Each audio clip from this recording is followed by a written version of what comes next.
Vamos a buscar en las Escrituras el libro de Apocalipsis. Vamos a detener nuestra mirada, pero también nuestro entendimiento, en el versículo número 2. Apocalipsis 22, versículo número 2. Si lo tenemos ahí en nuestros lugares, vamos a darle lectura todos al unísono. Dice así: en medio de la calle de la ciudad, y a uno y al otro lado, estaba el árbol de la vida, que produce 12 frutos, dando cada mes su fruto, y las hojas del árbol eran para la sanidad de las naciones. Amén. Buen Dios y Padre nuestro, te damos gracias porque tu palabra, aún desde el mismo paraíso, siempre se hizo presente para con el hombre. Tus patriarcas y tus profetas no han dejado de proclamarla. Tus apóstoles y tu iglesia, los padres de la iglesia y cada uno de los pastores que tú has levantado a través del tiempo, no han dejado de tronar con tu poderosa palabra. Señor, hoy asistimos como siempre convocados por ti, por tu Espíritu Santo, para que en la comunión de los santos escuchemos la voz de Jehová, rogándote que tu Espíritu Santo haga la obra milagrosa en nuestros corazones, de tal manera que seamos sensibilizados por tu Espíritu y por también el influjo de tu palabra, y que seamos movidos, no solo sensibilizados a las lágrimas, sino movidos también a la acción, para que tu reino, Señor, sea rescatado, restaurado, redirigido y entregado a ti, Señor, el Señor de la viña. En el nombre de Jesús oramos. Amén. Ustedes ven el título y bueno, coloquialmente hablando, pudiéramos decir que hasta cierto punto lleva maña. Los títulos son pensados. Los títulos no son nada más puestos así y ya. Un título, en primer lugar, informa. Y aquí ya nos está informando cuál va a ser el tema. Ya sabemos, no vamos a hablar de las papas fritas, por ejemplo. Ahí está explicado. Un título también opina. Y allí está ya una opinión, allí ya está una afirmación. Es el árbol de la vida, no es el árbol de la Navidad. Ya está allí, dado. Naturalmente que eso se tiene que redimir durante el desarrollo de la exposición. Pero ya comenzamos a afirmar que no es el árbol de la Navidad, es el árbol de la vida. Pero también tiene una tercera función: atraer. Bueno, y este palabrero, ¿por qué dice que el árbol de la vida? Si es el árbol de la Navidad, ya empieza a levantar preguntas, ya empieza a generar preguntas. Y entonces, pues nos fuimos al versículo 22. La escritura comienza con el árbol de la vida. Recordarán, en el paraíso se nos mencionan 2 árboles. Y la escritura termina también con el árbol de la vida. El árbol de la vida entonces está al correr de toda la historia de la humanidad. Y es entonces hacia allá, hacia donde apunta. Dice el versículo 2, en medio de la calle de la ciudad, y a uno y al otro lado del río. Somos muy dados, y bueno, es lógico, a pensar de inmediato en las palabras tal cual. Si leyéramos la palabra burro, pues lo primero que tenemos que imaginarnos es un animal de 4 patas, etcétera y etcétera. Pero recuerden que las palabras también tienen connotaciones y que esas palabras nos llevan incluso aún más allá de su significado primario. Aquí, a reserva que el Señor nos dé en algún momento la oportunidad de poder predicar sobre el Apocalipsis, libro por libro, no tiene nada de extraordinario el libro de Apocalipsis, nada de abracadabra, patas de cabra. No es un libro misterioso, Es el libro del triunfo de la iglesia. Y aquí está hablando de la comunidad. El árbol de la vida en medio de la comunidad, en medio del pueblo, en medio de los hijos del pacto. Ya no estarán ahí los demás. Ya no estará nuestra abuela si no se arrepintió. Ya no estará nuestro hijo si no volvió de sus caminos. Ya no estará nadie. Solo aquellos que en la gracia del Señor los haya preservado.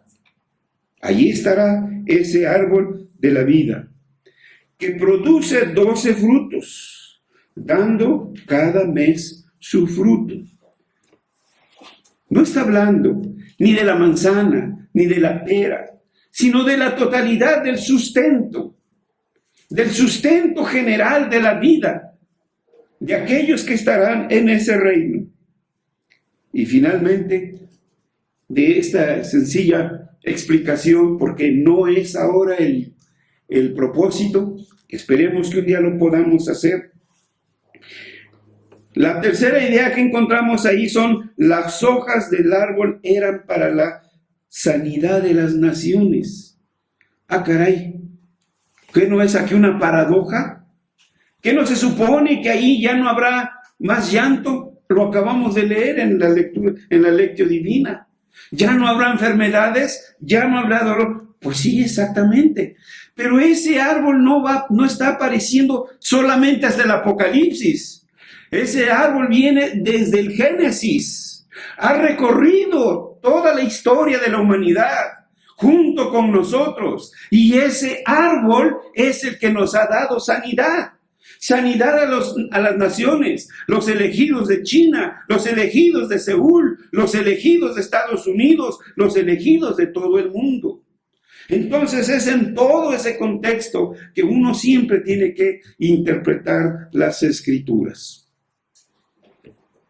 El árbol que hoy llamamos de la Navidad apunta hacia el árbol de la vida.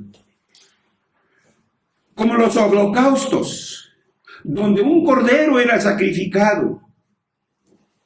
Esos holocaustos apuntaban al cordero que sería inmolado. En los holocaustos ese cordero era para expiación de los pecados. En la venida del Mesías ese cordero fue inmolado en la cruz para la sanidad de nuestros pecados. Entonces era un tipo que apuntaba hacia el árbol que hoy llamamos de la Navidad apunta hacia ese árbol, apunta hacia la segunda venida de Cristo. Después de todo, hemos dicho una y otra vez que el Adviento apunta hacia la segunda venida de Cristo, a lo que llamamos la parusia. Hoy, el árbol, lamentablemente, pero por la horrible perversidad del corazón humano en la caída del pecado, ha sido distorsionada totalmente y muchas veces de una manera muy asquerosa, lo que es el árbol de la vida. A tal grado que algunos cristianos evitan el árbol de la Navidad como algo inapropiado o incluso impío, debido a la larga asociación que este árbol ha tenido con el uso pagano. Una versión cuenta que cuando los cristianos llegaron al norte de Europa, observaron que los celtas celebraban el 8 de diciembre el nacimiento de Frey, dios del sol y la fertilidad, colocando adornos de un árbol, ya que éste simbolizaba al universo. Dicen que una vez que estos pueblos fueron evangelizados, se tomó la tradición para simbolizar el nacimiento de Cristo, cambiando el árbol por un árbol de pino. A estos primeros árboles navideños les colocaban manzanas para representar el pecado original. y velas que simbolizaban la luz de Cristo. Con el paso del tiempo, las manzanas se cambiaron por esferas y las velas por luces. ¡Qué bonito se oye! Y si usted no lee las Escrituras, y si usted no está pendiente de la historia que la escribe Dios, usted se queda con esto. Y esto es lo que van a asimilar sus hijos. Y esto es lo que va a asimilar todo el mundo. Con mucha tristeza, leí un artículo de un pastor reformado, un alto ejecutivo que representa a su iglesia, la Christian Reformed Church, diciendo, aunque el árbol de la Navidad tiene origen pagano, yo lo hubiera querido tener, no lo hubiera hecho, para así apretarle el cogote, ¿no? La historia no comenzó ahí. Eso es lo que debemos de ver. Es cierto, está esa narración. Es cierto, está esa versión. Pero la historia no comienza en Europa. La historia comienza en el paraíso. Es entonces que tenemos que ver todos los contextos para tratar entonces de arribar a una sana interpretación. En relación con esta versión, hay dos cosas que deben de llamar la atención. Uno, el tiempo cósmico no inicia aquí, en Europa, con el dios Frey. Principia con el origen del universo. Principia en el paraíso. Y dos, esta versión del origen del árbol de la Navidad denota un sincretismo pecaminoso, el cual Dios siempre ha aborrecido. Isaías 2:6, por ejemplo. Y si alguien nos ayuda y lo lee, Isaías capítulo 2, versículo 6.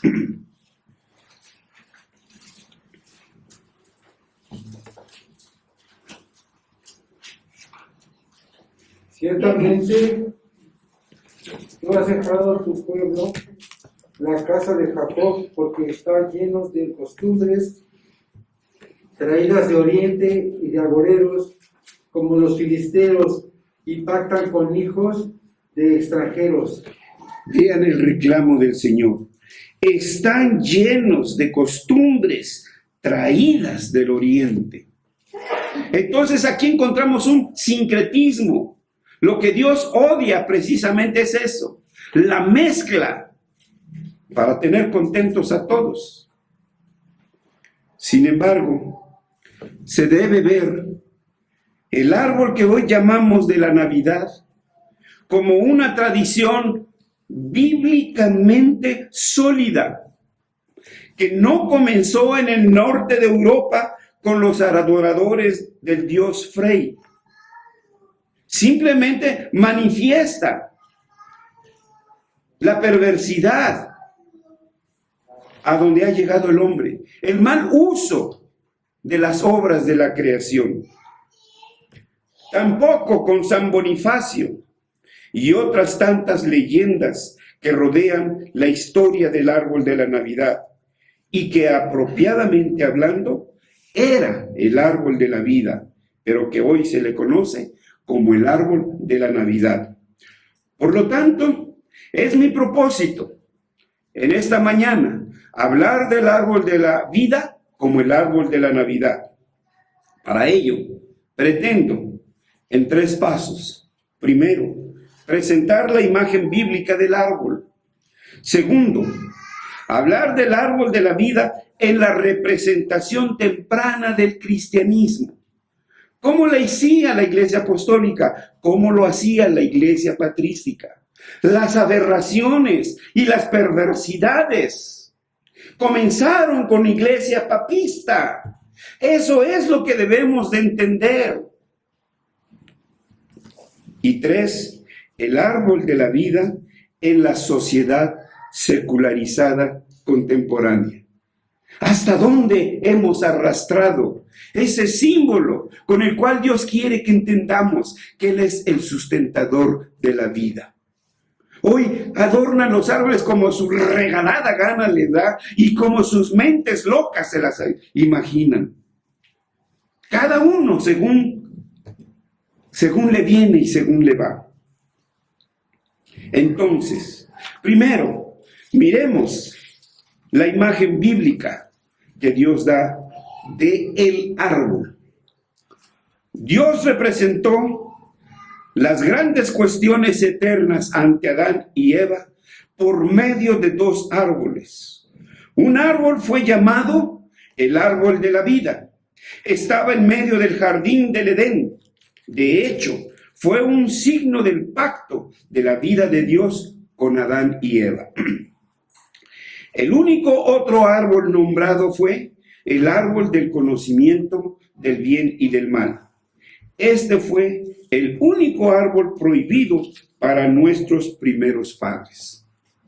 Para entender el significado del árbol del conocimiento del bien y del mal, debemos entender que Dios dio vida tanto a Adán como a Eva y les dio el árbol prominente de la vida como un don de la gracia, como una señal del pacto. Además, Dios hablaba personalmente con ellos.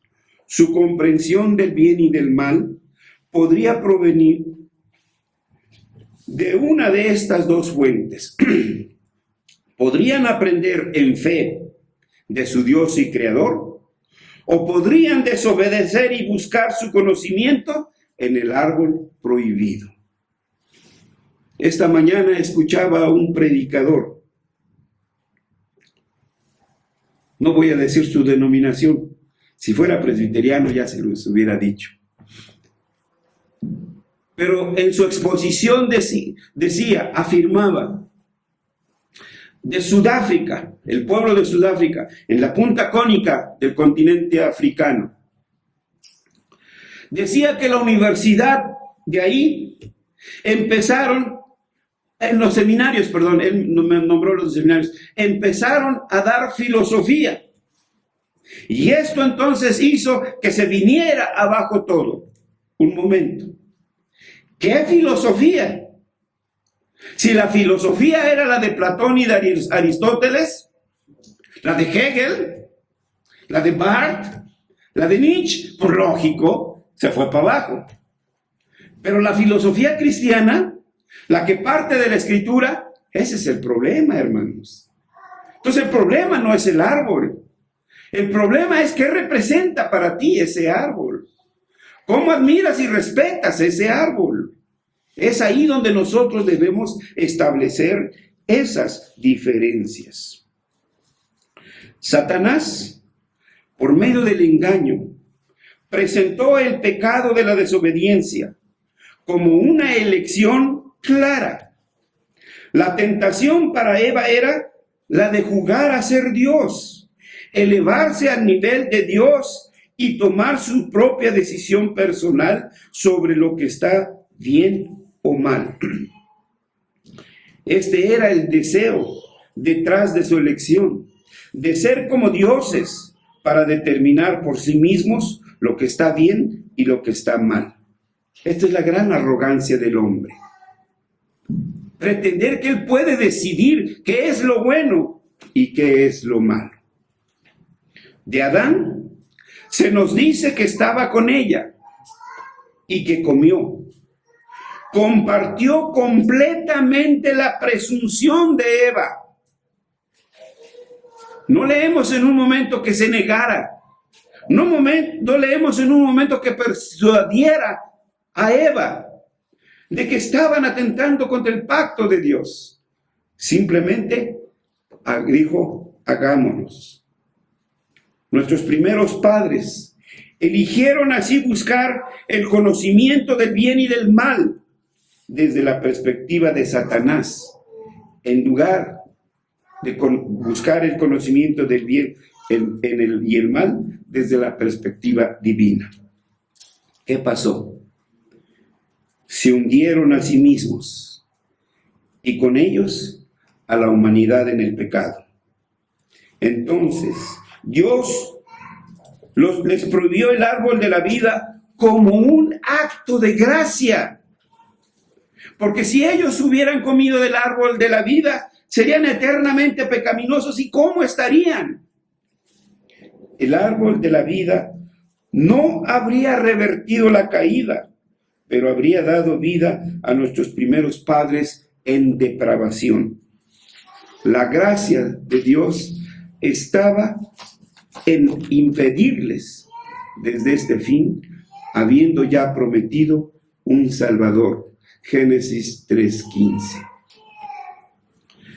Después de la caída, pero ya con una visión obnubilada, la asociación de los árboles con la vida ha continuado.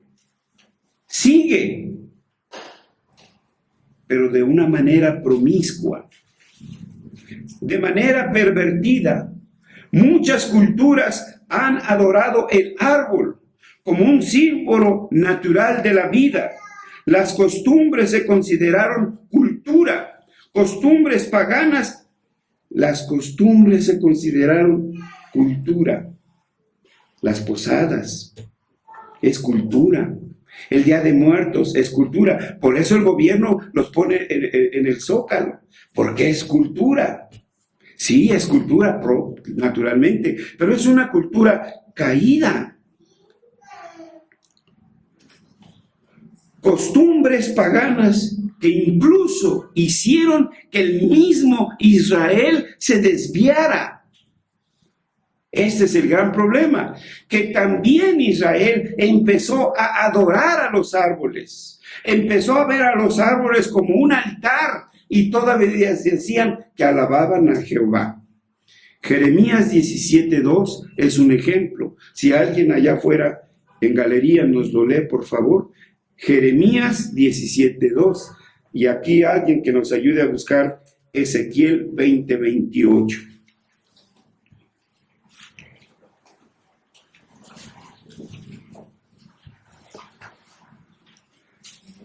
Jeremías 17:2.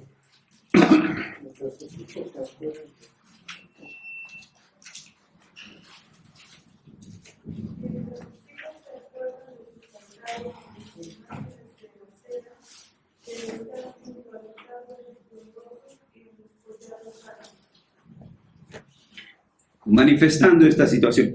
Y la otra cita, Ezequiel 20:28. Porque yo los traje a la tierra sobre la cual había alzado mi mano jurando que había de dársela. Y miraron a todo collado alto y a todo árbol frondoso. Y allí sacrificaron sus víctimas. Y allí presentaron ofrendas que me irritan. Y allí pusieron también su incienso agradable y allí derramaron sus libaciones. Dios había dado el altar. Es en ese lugar donde se debían de ofrecer los sacrificios. Pero no. ¡Ay, es más bonito debajo de un árbol! ¡Qué romántico! Allí ofrecieron sus víctimas. Dice, sí, ofrecieron el cordero, pero no en el altar, no en el tabernáculo, sino donde a ellos se les dio la gana. Y todavía ofrecieron incienso y todavía hacían oraciones como un servicio a Dios. Ese romanticismo, ese sentimentalismo todavía nos tiene apergollados. Quisiera entonces que adelante ustedes revisen el contexto de estos dos pasajes, pero no son los únicos, solo los puse como muestras. La imagen del árbol de la vida era originalmente una representación del don de Dios y una representación del pacto de su gracia. También se nos presenta la imagen del árbol de la vida en Proverbios. Allí se nos dice que la sabiduría es un árbol de vida, Proverbios 3:18, y que el fruto de la rectitud es un árbol de vida, Proverbios 11:30. La cruz de Jesucristo ha sido referida como un árbol. La cruz de Jesucristo representaba tanto nuestro árbol de la vida como, en cierto sentido, nuestro árbol del conocimiento del bien y del mal. Al igual que el primero, su producto de vida como este último, instruye nuestra comprensión del bien y del mal. Y así, Apocalipsis sitúa el árbol de la vida en el centro del paraíso de Dios, la Nueva Jerusalén. Está en medio de la calle, es decir, en medio de la comunidad, y fue para la curación de las naciones. Fue alimentado por el agua de vida que procedía del trono de Dios y de su Cordero Jesucristo. El árbol de la vida de Dios fue un maravilloso distintivo de la vida verdadera en su salvación graciosa que se nos rindió que no se rindió a las usurpaciones paganas. Esta es en breve la imagen bíblica del árbol, la imagen bíblica que nosotros debemos de guardar, comprender, entender y enseñar. Ahora demos un salto, porque sería difícil ir a través de toda la historia, cómo ha sido mal usado el árbol. Pero damos un salto hasta el Nuevo Testamento.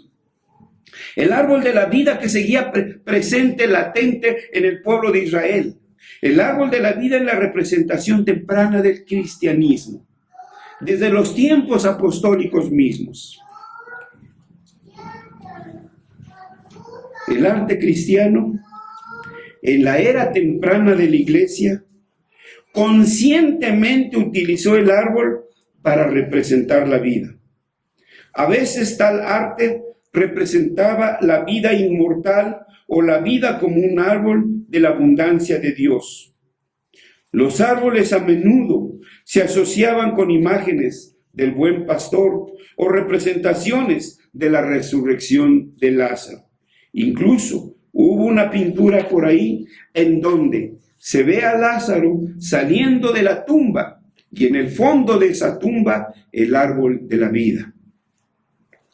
También era costumbre representar el árbol de la vida con un árbol verde al que se le colocaban flores y frutos, no esferas. Esta es la razón, aunque en una manera rudimentaria, ustedes ven ese cambio.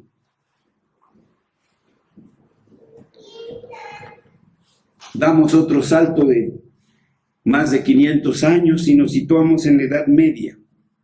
En ella, el árbol era decorado para representar el paraíso del Edén.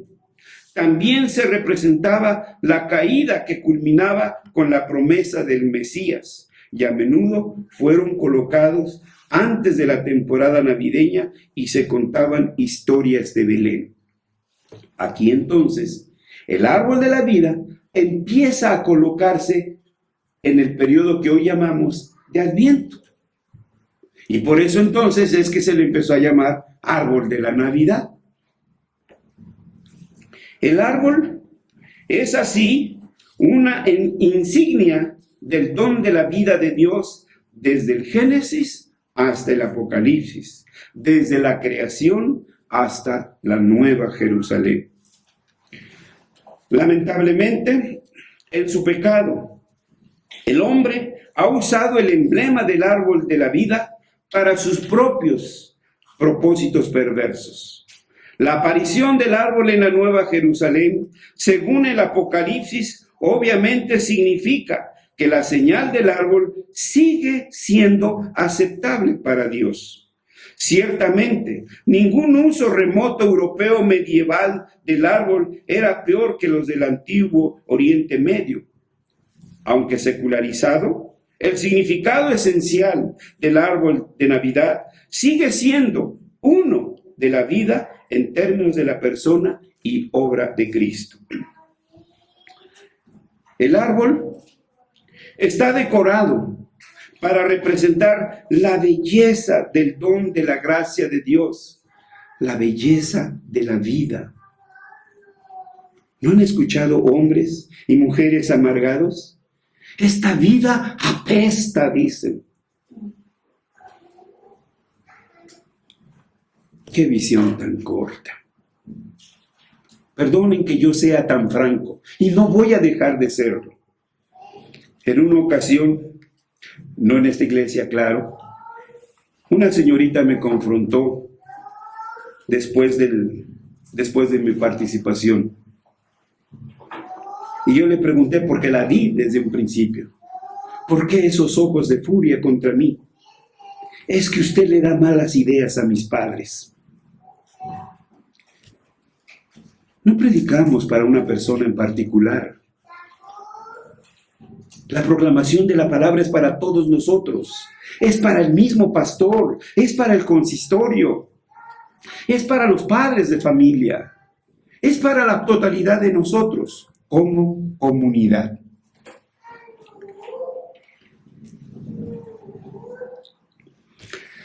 ¿Cómo representaban entonces el árbol? Con frutas, como en la iglesia patrística. Se utilizaron durante mucho tiempo como decoraciones y representaban las abundantes bendiciones que cumplían las necesidades básicas de los hombres.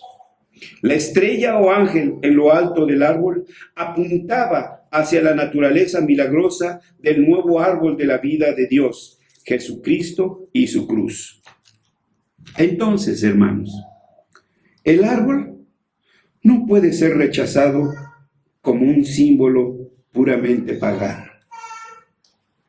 Cuando eso pensamos, lo único que enarbolamos, lo único que exhibimos es nuestra ignorancia de la historia. Como cuando algunos dicen que los catecismos fueron invento de los papistas.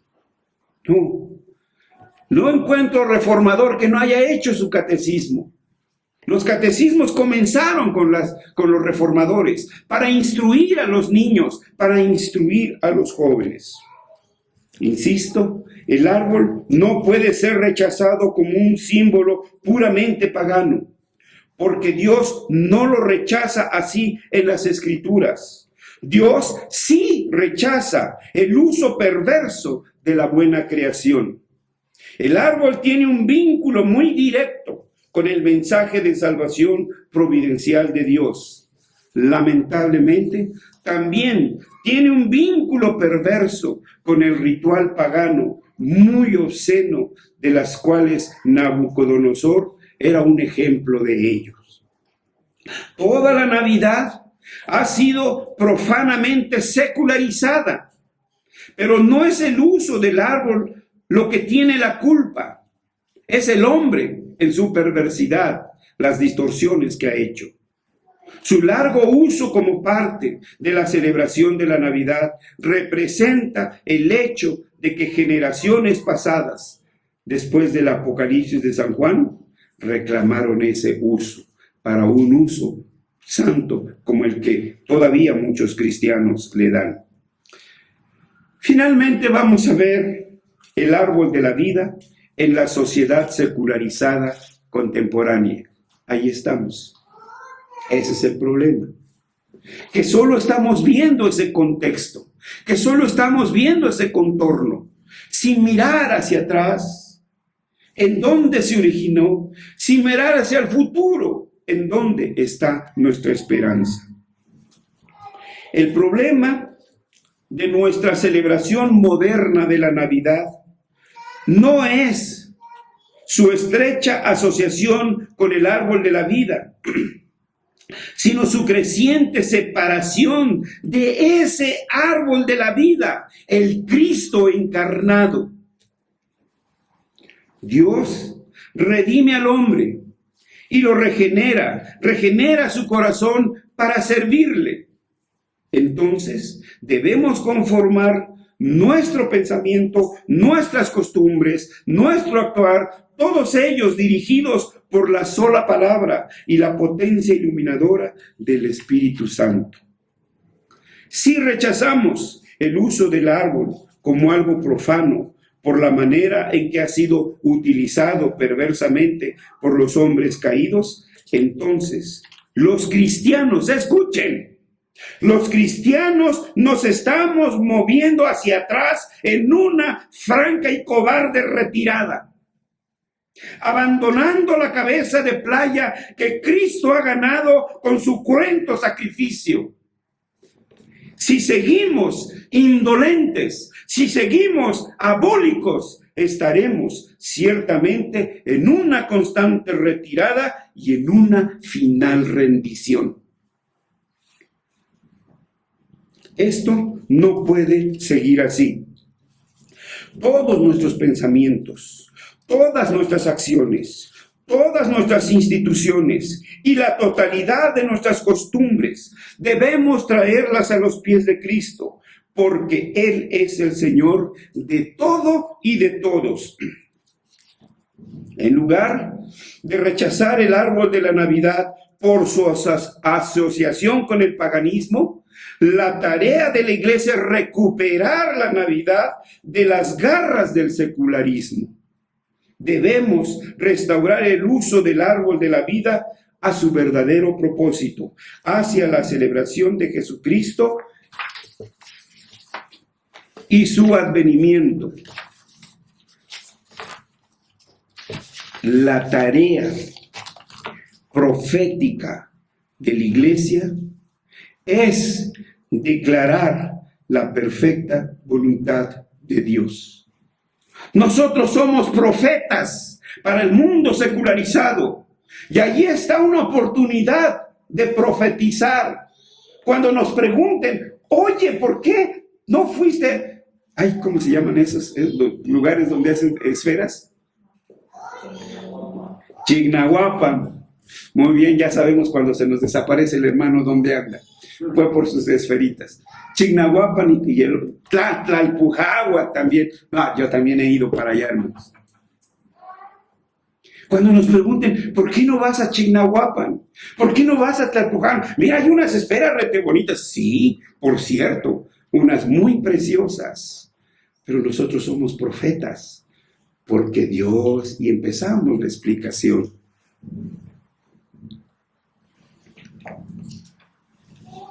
Dice la Escritura que la iglesia es la luz del mundo. Y una luz es para alumbrar las densas tinieblas del horrible pecado del hombre caído e irredento. Entonces nosotros debemos de ser esa luz y no ser arrastrados y no ser sumados a esa perversidad de este mundo secularizado. Concluyendo, hemos hablado del árbol de la vida en la Navidad. Mencionamos primeramente la imagen bíblica del árbol. Después, aunque de una manera sucinta, presentamos el árbol de la vida en la representación temprana del cristianismo. Y en tercer lugar, mencionamos que el árbol de la vida en la sociedad secularizada contemporánea se encuentra pervertida y que es nuestra tarea recuperarla, restaurarla y redirigirla.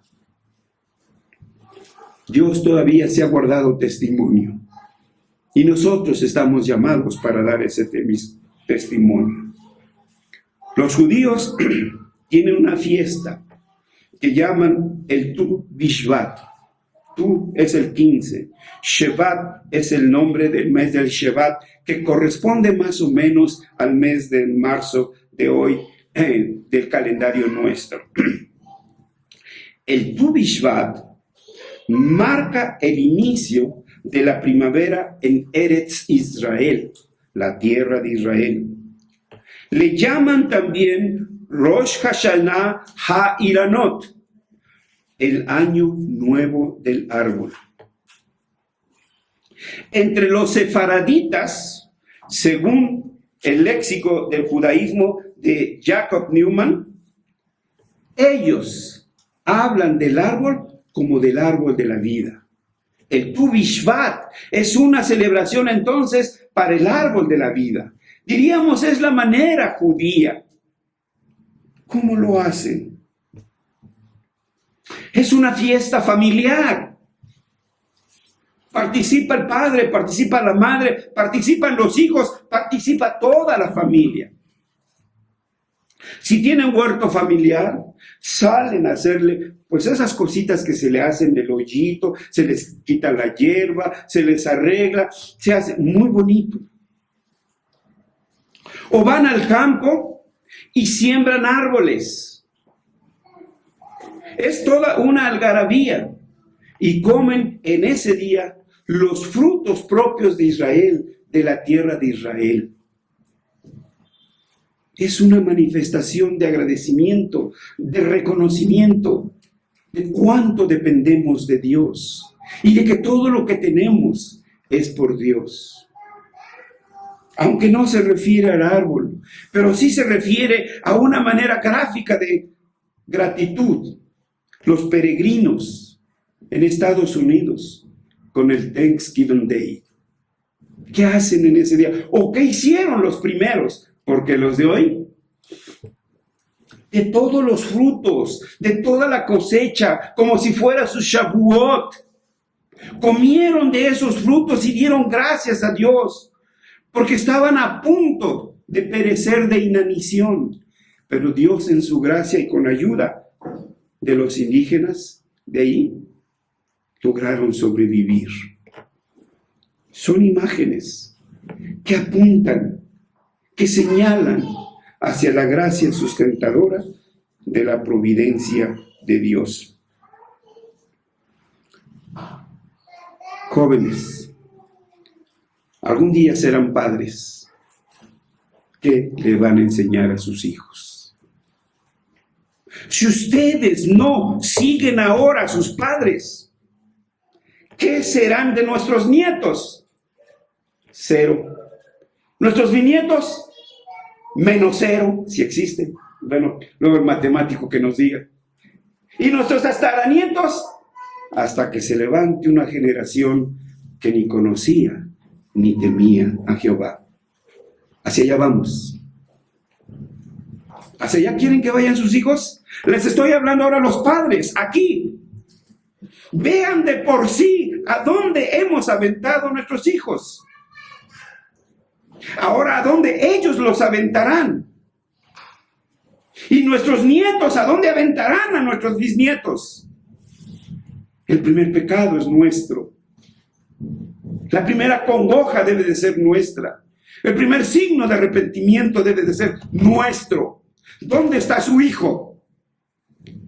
No me diga, está trabajando, perfecto. ¿Hoy es día de trabajo? ¿Dónde está su hijo? No sé si hoy haya juegos de fútbol.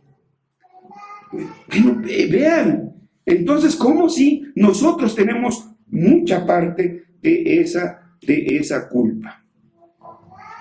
El árbol de la vida es una señal de la fuente donde emana la totalidad de nuestra vida.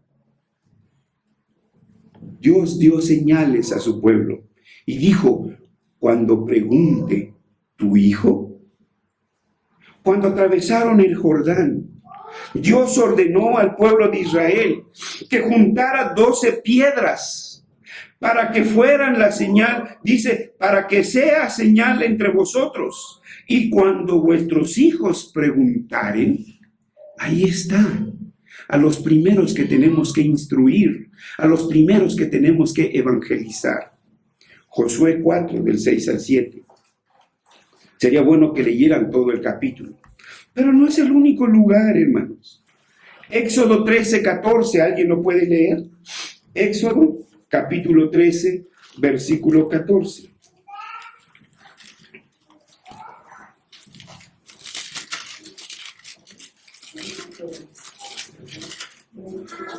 Y cuando mañana te pregunte tu hijo diciendo, ¿qué es esto? Le dirás, Jehová nos sacó con mano fuerte de Egipto, de casa de servidumbre. Era con respecto al Pesaj o al Pesach. Cuando mañana te pregunte tu hijo, ¿qué es esto? Le dirás. ¿Ya tiene su árbol, hermano? ¿Adornado como Dios manda? Claro que cuesta trabajo, hay que sacar cosas, hay que limpiarlas, hay que prepararlas. Y eso lleva mucho tiempo. Y no se diga la recogida. Pero no amamos a nuestros hijos. No amamos a las siguientes generaciones. No amamos a nuestros nietos. Imagínense que nos visitan nuestros nietos y no ven árbol, no ven nada. Lo primero que se van a extrañar y van a preguntarle a la abuela, oye abuelita, ¿por qué no pusiste hoy árbol? Entonces vean cuánto papel tan serio jugamos nosotros los adultos. Si nosotros no tomamos ese nuestro papel, no se queje entonces. ¿Cuál va a ser la reacción de sus hijos? Ellos menos le enseñarán a sus hijos, ni los hijos de sus hijos a los otros hijos. Así, hasta que otra vez, insisto, se levante una generación que ni conocía a Jehová, ni amaba a Jehová. Ezequiel 37:18.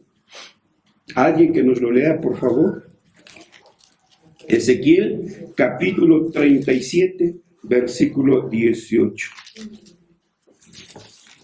Cuando te pregunten los hijos de tu pueblo diciendo, ¿no nos enseñarás qué te propones con eso? Otra vez. Gracias. Sí, gracias.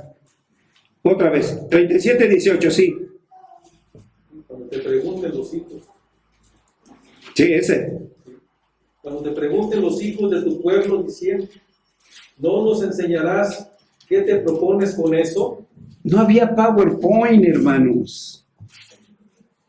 ¿Pero qué le pide el Señor? Hazte una maqueta de la ciudad de Jerusalén y acuéstate de este lado tantos días y acuéstate del otro lado, y cuando te pregunten, diles. Y entonces aquí lo que encontramos igual es una señal. Y entonces el pueblo decía, ¿no nos vas a decir qué significa esto? Esas son las señales, hermanos. Esas son las razones. Qué triste ha de ser esa vida plana, llana, insípida. ¿Cómo vivirán esos hombres y mujeres que no celebran el fin de año? Que no celebran el año nuevo, que no celebran nada, ni su cumpleaños, ni nada. Guácala, yo no quisiera enfrentarme con uno de ellos. Una vida triste, hermanos, sin significado, sin rumbo, sin metas, sin raíces, sin historia, sin futuro. Un simple gusano del universo. Hermanos, para finalizar, porque no es la única, son muchas las imágenes. Vean en las Escrituras. La serpiente de bronce en el desierto. El pueblo estaba haciendo en una peste, hermanos. Vean, una peste. ¿Y qué les dijo el Señor? Miren a esa serpiente. Era una señal de hacia dónde debieran de ver a Dios, no a la OMS, a Dios.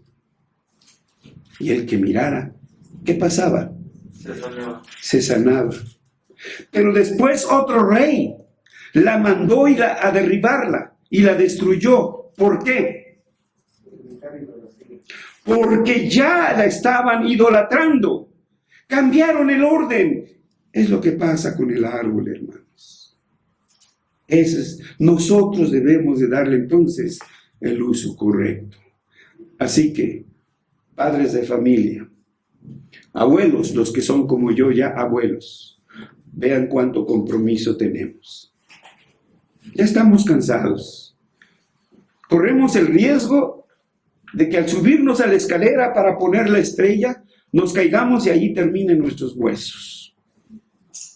Pero por amor a nuestros hijos, sigamos con esa bella tradición cristiana. No esa, todas las que sean. Porque ese es nuestro deber. Por amor a nuestros hijos, por amor a nuestros jóvenes, por amor a nuestra iglesia. Oremos. Buen Dios, buen Padre, gracias por tu palabra, que nos da significado, aliento para vivir, razones para hacer las cosas. Y aunque no vemos, como tu hijo Pedro decimos, pues no hay nada, pero porque tú lo dices, En tu nombre echamos las redes. Ayúdanos como adultos a ser un vivo ejemplo para las generaciones jóvenes.